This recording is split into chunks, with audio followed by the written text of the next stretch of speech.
সাংবাদিক ভাইরা যারা আসছেন তাদের কাছে আমি সালাম। আমার নাম হনুফা বেগম, বাড়ি হলো মহিষকান্দি, থানা কাঠালিয়া, জেলা জালকাঠি। আমার স্বামী একজন প্রবাসী, আমার স্বামীর নাম রিয়াজ তালুকদার। আমি একজন প্রবাসী স্ত্রী। আমি ক্রয় সূত্রে জমির মালিক হই।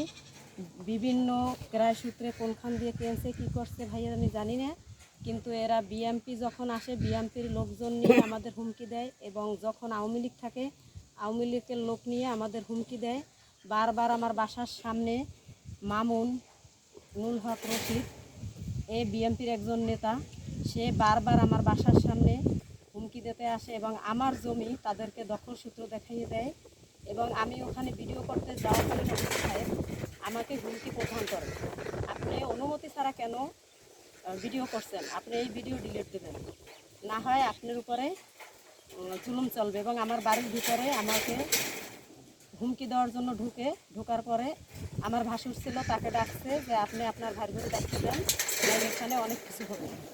সে বারবার ওই বিগত আমাদের যে বিপক্ষ, সে হইল সগির হাওলাদার, বাপ হইল মহারাজ হাওলাদার, এবং তার আরেক ছেলে জাকির হাওলাদার, পিতা একই মৃত্যু, এবং তার ছোট ছেলে রুবেল হাওলাদার।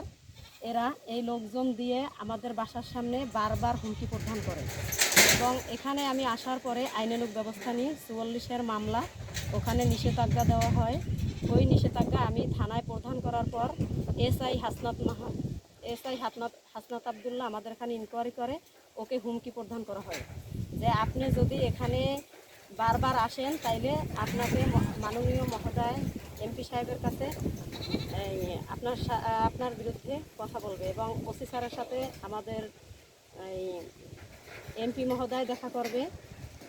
এগুলো দেখিয়ে সে বারবার আমাদের ওই ইনকোয়ারি যে ছিল তাদের হুমকি দেওয়ার পরে এখানে আবার কাজ করার জন্য আসে।